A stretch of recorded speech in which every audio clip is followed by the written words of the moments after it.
Bonjour à toutes et à tous et bienvenue dans ce nouveau partage.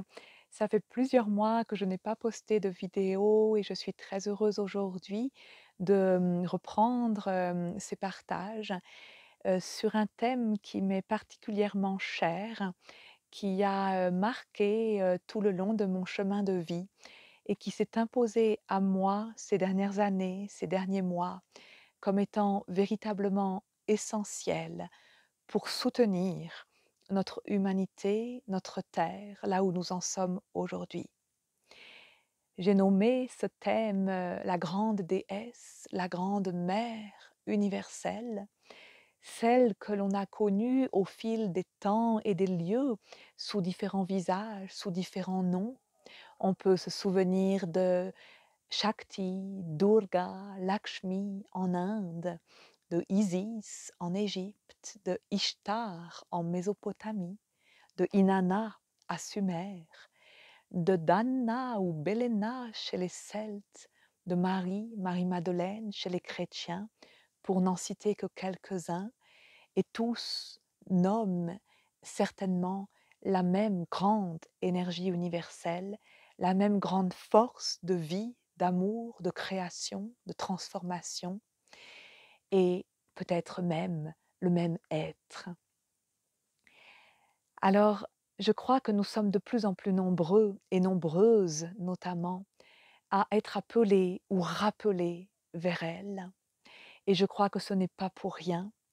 Il me semble qu'elle est le chemin à même de sortir notre monde du grand chaos, des grandes crises, des grands déséquilibres dans lesquels il se trouve, et à même de nous ériger vers notre essence véritable, vers la révélation de ce que nous sommes véritablement et de ce que nous sommes véritablement venus faire sur Terre. Alors cette énergie de la grande mère, de la grande déesse, elle est pour moi un immense espoir pour notre monde et j'offre ce partage comme un appel à ce que nous nous souvenions d'elle dans nos profondeurs et à ce que nous puissions faire corps avec elle pour donner naissance au plus beau lendemain. Je voudrais tout d'abord partager comment elle s'est donc imposée à moi de plus en plus fort ces derniers temps, notamment dans l'année 2024. Ça faisait quelques années que j'animais des retraites sur le thème des retrouvailles avec notre être véritable. Et fin 2024, j'ai eu à vivre quelques retraites difficiles. Et notamment une dans lequel il nous a été donné, à moi-même et au groupe qui était là, d'ouvrir grand notre conscience sensible sur l'état de notre monde, de notre humanité, de notre terre, sur ce grand chaos, sur toutes ces séparations, toutes ces divisions qui ont ravagé notre monde, notre terre, notre humanité, mais aussi nos propres âmes. Et nous avons vraiment eu affaire aussi aux grandes forces d'opposition qui ne poussent pas l'humanité dans le sens le plus beau qui soit, mais qui effondrent comme ça l'ensemble de la création dans ce grand chaos. Et nous avons touché, je crois, une grande désolation et un grand découragement. Et alors que moi-même, qui guidais le groupe, je ne savais plus trop comment nous allions nous sortir de, de cet état de conscience vraiment très sombre et très dur, à notre grande surprise, l'énergie de la mère universelle est venue nous rejoindre. Et depuis nos profondeurs, depuis le bas, depuis la terre, elle s'est montrée comme une immense force capable d'étreindre tout ce chaos, tous ces fracas, tous ces fragments de notre monde, de notre terre et de nos âmes, de les étreindre dans l'amour, de les réunifier et de les élever dans la lumière. Et c'est véritablement comme si elle montrait un chemin. Quel était un chemin à même de sortir notre monde des impasses dans lesquelles il se trouve? Ça a été très fort et très marquant pour nous tous et pour moi notamment, Et dans les jours qui ont suivi, j'ai senti la justesse de faire beaucoup de vide dans mes activités, d'annuler énormément de choses que j'avais prévues pour l'année 2025. J'ai suspendu toutes les retraites que je devais donner, tous les accompagnements individuels. Et il y a une seule chose que j'ai décidé de conserver, c'était un séminaire initiatique pour femmes intitulé justement «À la rencontre de la grande déesse», que j'avais prévu de co-animer avec 3 grandes sœurs sur le chemin, des initiés de longue date auprès du grand Chine, auprès duquel j'ai eu moi-même la chance de recevoir des enseignements et des initiations qui ont véritablement transformé ma vie. Et nous avions donc prévu de donner ce séminaire pour femmes autour de la Grande Mère. Ce séminaire est donc la seule chose que j'ai senti juste de garder. Il se montrait comme un point de grande justesse, de grande force qu'il ne fallait surtout pas que j'annule. Et il a eu lieu au mois de mars dernier. 50 femmes étaient réunies à Saint-Antoine-l'Abbaye et nous avons toutes vécu une expérience très profonde qui restera, je crois, longtemps gravée dans nos mémoires. C'était vraiment comme si la Grande Mère nous avait de nouveau réunis, comme si nous avions pu nous souvenir que nous avions déjà été ensemble, auprès d'elle, avec elle, œuvrant avec elle pour la vie, pour les plus beaux équilibres de vie, pour tous les êtres, pour l'harmonie sur terre et dans les univers, que nous avons pu approcher ce souvenir tellement fort et tellement merveilleux. Et nous avons pu, je crois, chacune à notre manière, toucher, contacter de très grandes guérisons, transformations, réunifications, de grandes forces qui nous sont revenues concrètement dans le corps physique et de très grandes merveilles qui sont revenues s'éveiller, s'activer au fond de nos âmes et qui, je crois, nous portent encore aujourd'hui. Alors, nous avons décidé d'organiser d'autres séminaires de ce type, à la rencontre de la grande déesse et vous pourrez, si vous le souhaitez, trouver de plus amples informations sur mon site internet au sujet de ces grands rassemblements que nous allons reproduire dans les mois et années à venir et qui, je le pressens, vont prendre de plus en plus d'ampleur. Dans cette vidéo, j'aimerais donc offrir quelques partages sur qui est-elle, cette grande mère, cette grande déesse, et en quoi elle est une force qui peut réellement nous soutenir aujourd'hui. Les éléments que je vais vous partager ici, ils sont donc issus de ma propre expérience, de mon propre chemin de guérison et d'éveil, et aussi donc de la tradition cosmique, telle que ce grand Chine l'a ravivée à la mémoire de notre monde. Cette tradition cosmique peut être comprise comme la toute première tradition venant de l'origine, du commencement, de la nuit des temps, de la source des sources, de ce point d'origine dans lequel Dieu, l'Esprit, le Très-Haut, et la déesse, la mère, l'énergie de vie, ont engendré ensemble, dans le plus haut niveau d'amour et de conscience qui soit, la création.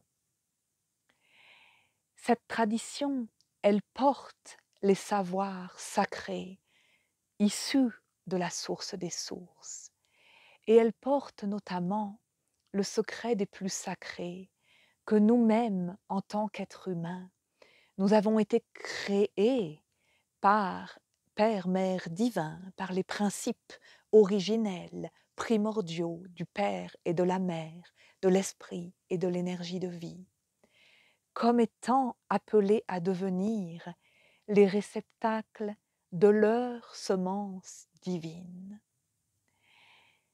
L'être humain, créé pour devenir ce porteur du germe divin, ce germe divin portant en lui-même les saintes qualités et les plus hauts attributs de Dieu et de déesse, du Père et de la Mère, de l'Esprit des impulsions du ciel, de l'énergie de vie, des forces nous venant de la terre.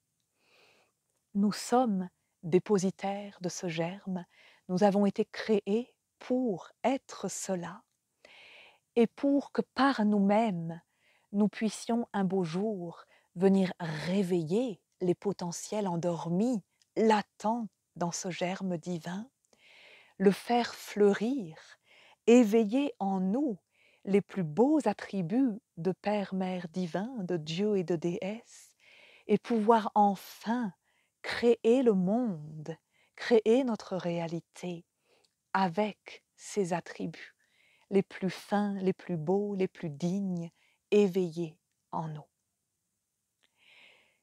Cette tradition cosmique, elle s'est écoulée comme un grand fleuve depuis l'origine et elle s'est comme démultipliée à travers différents courants, différentes traditions spirituelles, qui tous étaient porteurs de la même essence, qui tous étaient encore proches de la source et ont donc pu garder purs ces savoirs et notamment cette connaissance du germe divin dans l'être humain. Il en est ainsi du courant du shivaïsme, de l'Égypte ancienne, de Sumer, des Celtes, des premiers chrétiens. Et le grand maître Shin avait l'art de réveiller en nous-mêmes les mémoires de ces différents courants, de ces différentes époques dans lesquelles peut-être nos âmes étaient déjà présentes. Toutes ces traditions, tous ces courants connaissaient l'existence de la déesse, de la grande mère. Ils savaient à quel point elle est une force incommensurable et une clé pour notre évolution, notre chemin d'éveil, notre chemin d'accomplissement vers cet être humain divin que nous sommes en vérité. Ils savaient que sans elle, nous ne pourrions pas nous réaliser dans ce potentiel divin et nous ne pourrions pas donner véritablement vie à un monde de paix, d'amour, de lumière et d'harmonie. Nous savons ensuite comment le système patriarcal et l'Église ont participé à étouffer l'énergie de la déesse, de la grande mère, à nous couper de cette grande force, peut-être bien pour mieux asservir notre humanité. Les maîtres, les brahmanes, les druides, les prêtres de ces différents courants qui étaient encore proches de la source et du savoir divin de l'origine pure et préservée, ils nous ont laissé cette connaissance selon laquelle, à l'origine, Dieu, le Père, a créé les mondes, l'ensemble de la création, en esprit et dans l'immédiateté. Il a créé l'ensemble, la totalité, et il a également créé la version la plus aboutie de notre humanité, dans ses potentiels divins les plus accomplis.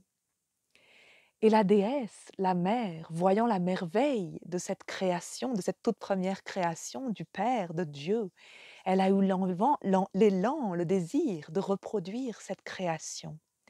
Et elle est venue œuvrer avec d'autres fréquences, d'autres harmoniques, dans le royaume du temps et du devenir, pour reproduire cette première création que Dieu avait faite en esprit dans la matière. Et tout au long de l'évolution, époque après époque, elle est venue donner corps à l'idée de Dieu. C'est ainsi qu'on dit que la grande déesse, elle est la Kundalini de Dieu. Elle est celle qui donne forme aux idées de Dieu. Et c'est toujours l'un avec l'autre, c'est toujours unis ensemble, esprit et énergie de vie, qu'ils créent et qu'ils engendrent tout ce qui est, et notre terre et nous-mêmes.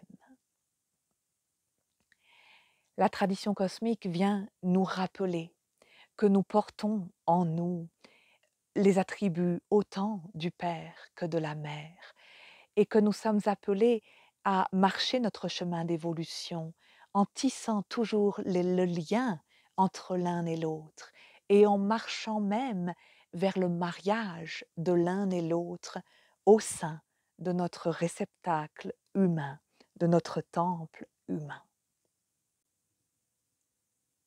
Les maîtres nous rappellent comment l'énergie de la déesse est née du supra-univers primordial, comment elle est cette énergie incommensurable de vie qui forme les sphères, les cosmos, les mondes, les planètes et les races, etc. Elle a créé notamment la Terre, mais la Terre n'est que l'une de ses créations. Et le champ de vie surabondant de la nature terrestre est plein de cette force de la déesse, de cette Kundalini. Les animaux, les plantes disposent d'une partie de cette immense énergie de vie. Mais la grande particularité de l'espèce humaine, qui la distingue de tous les autres règnes, c'est que nous avons été conçus pour être les dépositaires de cette énergie de vie de manière très importante. Elle a été condensée dans l'être humain que nous sommes, mystérieusement amassée en nous-mêmes. Mais elle est comme le serpent endormi, comme on dit en Inde, au fond de nous. Et cette immense potentialité de vie, de création, de transformation, elle est endormie en nous dans un premier temps. Et c'est à nous de venir l'inviter à s'éveiller et le faire de la manière la plus fine, la plus délicate qui soit, pour qu'elle s'élève, qu'elle s'éveille en nous de manière vraiment juste, toujours en accord avec le noyau de notre être divin, avec notre je suis, pour qu'elle puisse véritablement nous propulser vers notre plus beau développement et nous accompagner vers les prochains caps de notre évolution de la plus belle manière qui soit. Cette grande mère, cette grande déesse, elle est à même de venir redonner, réoffrir à notre âme ses plus belles vertus, les vertus de la pureté, de la finesse, de la beauté, de la délicatesse, de l'ennoblissement, qui sont celles de notre âme originelle. Mais notre âme aujourd'hui est bien souvent assombrie et comme fatiguée, comme amoindrie, comme entachée, comme voilée par toutes les difficultés et toutes les expériences que nous avons vécues. Œuvrer avec la Grande Mère, réentrer en amitié avec elle, c'est lui rouvrir aussi un espace pour qu'elle puisse réoffrir à notre âme ses plus belles vertus et ainsi parer notre âme de la plus belle manière qui soit pour que celle-ci puisse s'élever et se marier avec notre être véritable. Accomplir ce mariage en nous de l'âme et du je suis, c'est comme le plus haut but pour notre accomplissement et pour la révélation de ce que nous sommes en vérité, de nos plus beaux potentiels. Cette grande déesse, elle vient aussi nous offrir un très grand manteau de force et de protection pour que nous soyons soutenus dans tout ce que nous traversons actuellement et que nous soyons soutenus notamment pour pouvoir laisser partir tout ce qui nous encombre, tout ce qui n'est pas véritablement notre être véritable. Tous les masques, toutes les vieilles structures, toutes les vieilles formes pensées, toutes les vieilles habitudes, toutes les rigidités de notre personnalité, de notre ego, tout ce qui nous encombre et qui est appelé à se dissoudre pour laisser de nouveau un espace vide, un espace ouvert, un espace vierge pour que notre essence véritable puisse fleurir et s'offrir au monde. Mais pour que ce grand dénuement puisse se faire, ce grand lâcher-prise, nous sommes appelés à nous abandonner et ça peut être véritablement vertigineux.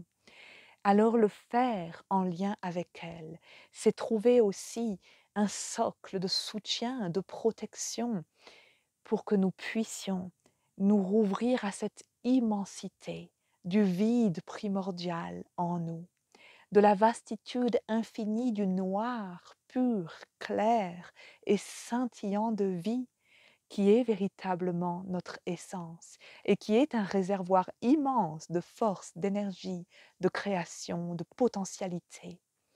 Nous pouvons nous rouvrir à lui avec ce soutien et ce grand manteau de force et de protection de la mer. Je crois aussi que la Grande Mère, elle vient nous rappeler à être ensemble et à former ensemble les uns avec les autres un vaste calice pour qu'elle puisse de nouveau venir aider notre terre et que dans ce réceptacle vierge, ouvert, purifié, puissent descendre les plus belles impulsions du ciel pour soutenir l'ensemencement d'un nouveau monde.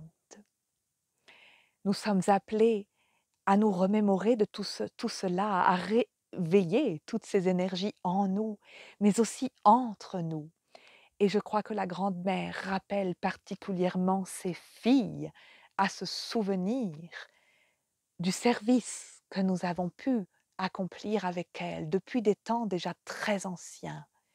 Et elle vient nous appeler aujourd'hui dans une nouvelle maturité à nous tenir debout les unes clairement bien alignées et souveraines dans notre pilier, dans notre rayon divin, mais aussi debout les unes avec les autres, en amitié véritable les unes avec les autres, pour qu'enfin nous formions ce calice, ce grand et puissant calice, qui va pouvoir donner naissance à un nouveau monde ensemble, en amitié, les unes avec les autres, les uns avec les autres. C'est ça à quoi nous sommes appelés aujourd'hui. Ce n'est plus un petit chemin chacun pour soi, c'est vraiment rouvrir les portes ensemble, engendrer un nouveau monde ensemble avec l'aide des immenses forces divines dont nous sommes les dépositaires et avec lesquelles nous sommes reliés depuis des temps si anciens. Je crois que tout ça revient à nos mémoires. Je crois que nous sommes nombreux à avoir maintenant un vague ou peut-être un souvenir précis du fait que nous avons déjà été proches de la déesse et du Père et qu'aujourd'hui nous sommes appelés à l'être de nouveau, à nous dresser, à nous redresser et à être ensemble pour ouvrir les plus beaux lendemains ensemble. Pendant les séminaires à la rencontre de la grande déesse, nous partageons des éléments initiatiques très anciens et très sacrés, issus des différentes traditions, des différents courants de la tradition cosmique que j'ai cités. Et ces éléments, ces rites, ces pratiques, ces chants ont justement pour but de rouvrir en nous cet espace vierge pour que les forces de Dieu et de déesse puissent de nouveau nous traverser et ouvrir les portes du nouveau monde à travers nous. C'est nous donner l'occasion de bénéficier de nouvelles forces pour notre propre chemin individuel, pour nos défis quotidiens. Et c'est également l'occasion d'offrir notre plus belle contribution au monde. Et nous sommes appelés à cela. Et je crois que de nombreux amis, de nombreux alliés dans tous les mondes et dans tous les royaumes nous appellent profondément à cela. Pour moi, l'heure de ce grand rassemblement a sonné.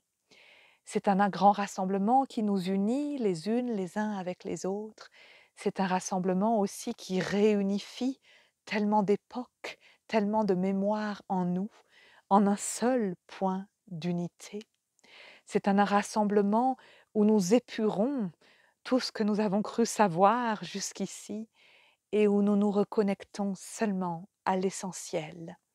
Et à partir de ce point de l'essentiel, nous sommes aidés et nous sommes propulsés vers véritablement le nouveau, le renouveau. Si ces mots vous parlent, soyez vraiment les bienvenus pour nous rejoindre lors d'un ou l'autre des prochains séminaires que nous proposerons. Et dans tous les cas, merci infiniment pour la reliance et merci à tout un chacun d'entre nous de marcher ce chemin. Chacun dans notre unicité, je sais que nous participons à ouvrir la porte pour un avenir meilleur pour nous et pour l'ensemble de la création. Merci infiniment et au plaisir de se rencontrer ou de se retrouver sur le chemin.